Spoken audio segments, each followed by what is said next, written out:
All right. Are we on? I can never tell. Yeah. Well, good morning from Michigan. Yeah. The Great Lakes State. We are into chapter 10 in The Power of Now by Eckhart Tolle. I don't know why it's blurry. Pure, Pure, Michigan. Yeah, It's raining out. yeah. We're here. Dave's taking care of his mom this week, and I'm here taking care of Dave. All right. Surrender is a purely inner phenomenon. It does not mean that on the outer level you cannot take action and change the situation.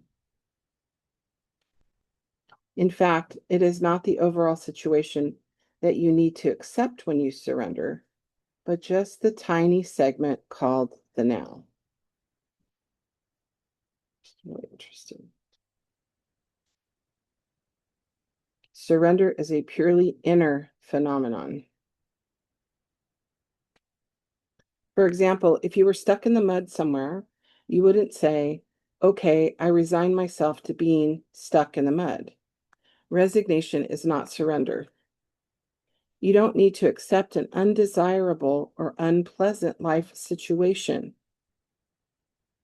Nor do you need to deceive yourself and say that there is nothing wrong with being stuck in the mud. No, you recognize fully that you want to get out of it. You then narrow your attention down to the present moment without mentally labeling it in any way. Yeah, surrender does not mean fatalism. You recognize fully that you want to get out of it.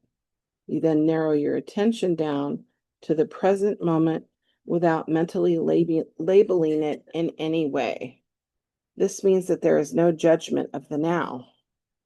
Therefore, there is no resistance, no emotional negativity. You accept the isness of the moment.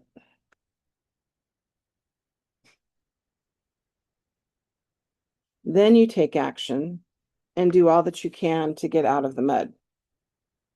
Such action I call positive action.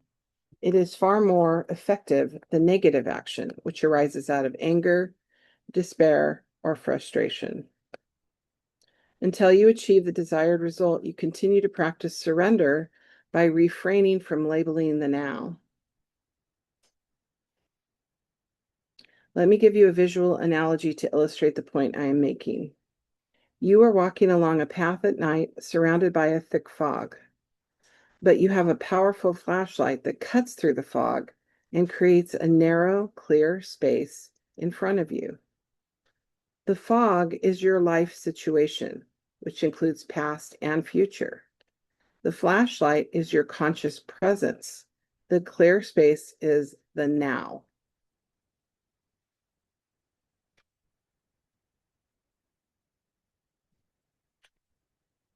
That's a good illustration.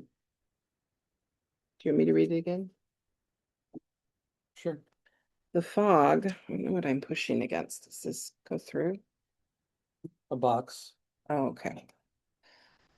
The fog is your life situation, which includes past and future. The flashlight is your conscious presence. So that's the now. Or no, it's your consciousness. And the clear space is the now that you can see once you're conscious from the flashlight.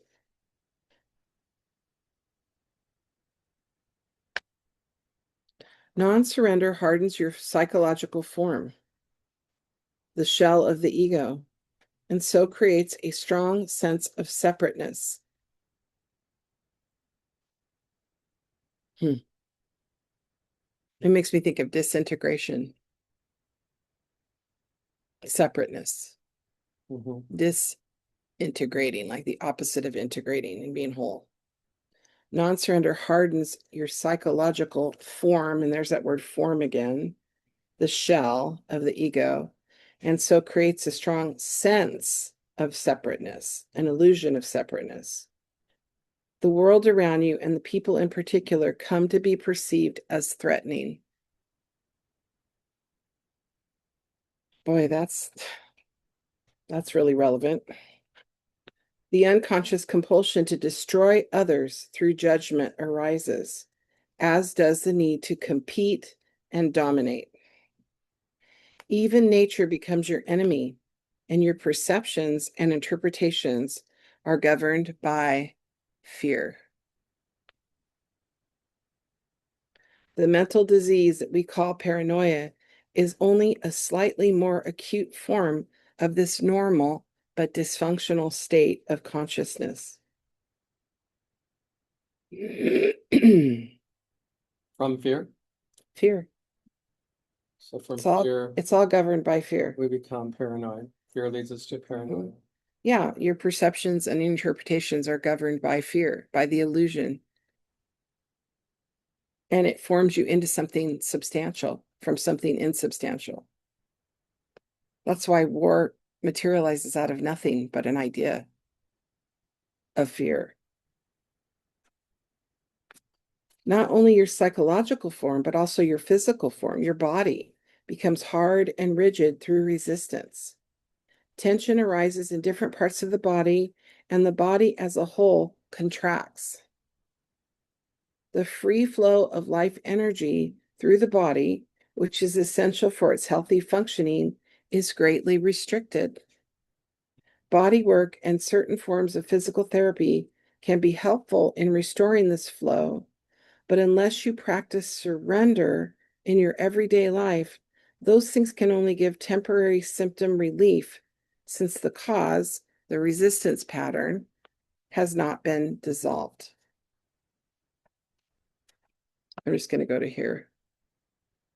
There is something within you that remains unaffected by the transient circumstances that make up your life situation.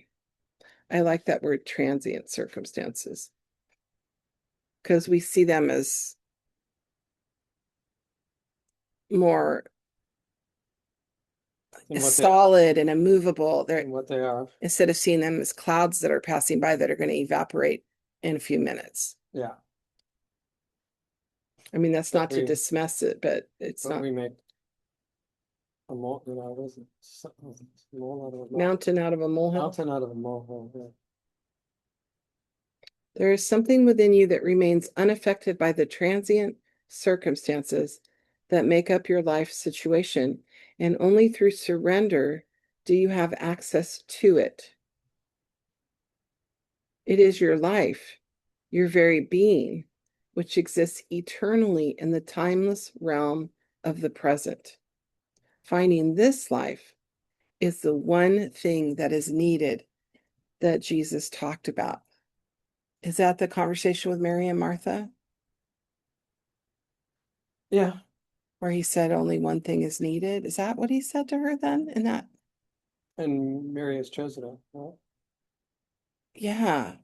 She's chosen what is better. Yeah. Because, yeah, he said to Martha, you worry about many things, right? He said, but only one thing is needed. And Mary's chosen what is better. I want to read this part because it flows together. If you find your life situation unsatisfactory or even intolerable, it is only by surrendering first that you can break the unconscious resistance pattern that perpetuates that situation. Surrender is perfectly compatible with taking action, initiating change, or achieving goals. It's not passive. You can still take action, you can still initiate change, you can still achieve goals. Surrender, in the surrendered state, a totally different energy, a different quality flows into your doing. Surrender reconnects you with the source energy of being. And if your doing is infused with being, it becomes a joyful celebration of life energy that takes you more deeply into the now.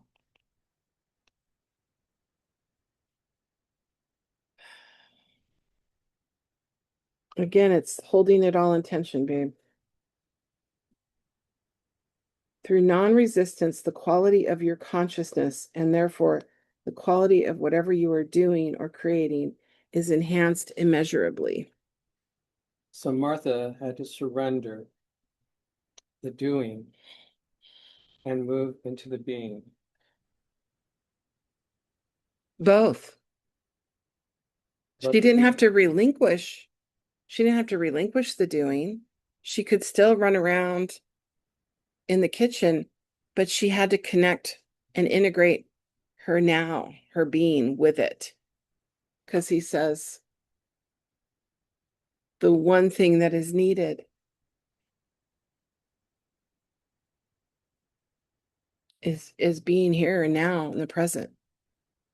But the act of passivity, the Mm-hmm. act of surrender or relinquishing, it takes a certain amount of doing. Yeah, it's not either or. It's both and again, right? That's why I had a hard time with this book at the beginning because I still have things, goals that I want. I still have justice I want to see done. And I felt like it was telling me I had to relinquish that. And it's not. It's telling me the one thing that is needed is what's missing, which is being here and now and knowing that regardless of what happens, I'm going to be okay in being where I am right now. There's nothing else that's needed. But I'm not giving up justice. I'm not giving up, pursuing the thing that I need to pursue. It's just I'm not giving up my peace either. But that's a discipline. Yeah, it takes a conscious effort, Yes. a conscious effort. It's not just throwing in the towel and, just screw it, you know what I'm saying? Right. It's not fatalism like you said at the beginning. There's a certain amount of work involved in getting to the point of surrender. That's what I'm Mm, saying. It's not just, fatalism. yeah. And there's work involved in to getting to the point of surrender.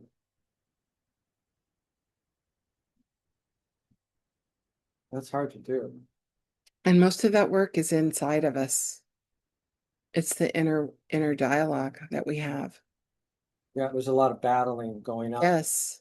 before you can get to that point. I think of Tevier, the Fiddler on the Roof, tradition. But I love my daughter. Look how she loves him. But this is the right thing that I've been taught. He has to straddle the roof and you what, honey? I got some more Tylenol arthritis yesterday. I think I left them on the table here. That's Okay, we're back.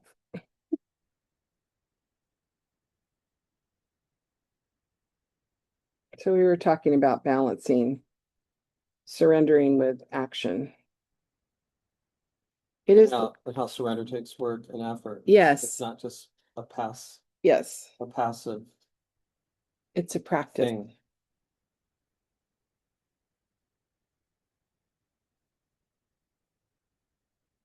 Or a fatalistic type of approach. It is the quality of your consciousness at this moment that is the main determinant of what kind of future you will experience. So to surrender is the most important thing you can do to bring about positive change. Positive change. Any action you take is secondary, which takes me back to Mary and Martha again. It's not that action is not important, but it's secondary to the internal solidness within of being present. You can't have one without the other, I guess. Any action you take is secondary. No truly positive action can arise out of an unsurrendered state of consciousness. And this is the voice, italicized voice. I can see that if I am in a situation that is unpleasant or unsatisfactory, and I completely accept the moment as it is, there will be no suffering or unhappiness. I will have risen above it. But I still can't quite see where the energy or motivation for taking action and bringing about change would come, where taking action and bringing about change would come from if there isn't a certain amount of dissatisfaction. It's a good point. He says, in the state of surrender, you see very clearly what needs to be done, and you take action, doing one thing at a time and focusing on one thing at a time. Learn from nature. See how everything gets accomplished and how the miracle of life unfolds without dissatisfaction or unhappiness. We're kind of addicted to unsatisfaction and unhappiness to be motivated. We need something to be wrong to motivate us to action. It's like a habit. That's why Jesus said, look at the lilies, how they grow. They neither toil nor spin. If your overall situation is unsatisfactory or unpleasant, separate out this instant and surrender to what is. That's the flashlight cutting through the fog. Your state of consciousness then ceases to be controlled by external conditions. You are no longer coming from reaction and resistance.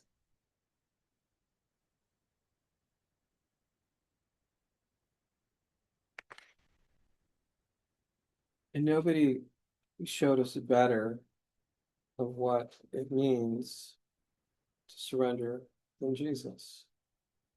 And I think right away, I think of when he prayed the prayer, let this cup pass through. Father, let this cup pass through. Is there any other way? Yeah, he didn't give up his will to live. He wanted to live. Yeah. He wouldn't have said that. The surrender was still asking for what he wanted, but it wasn't even resignation. It was both and again.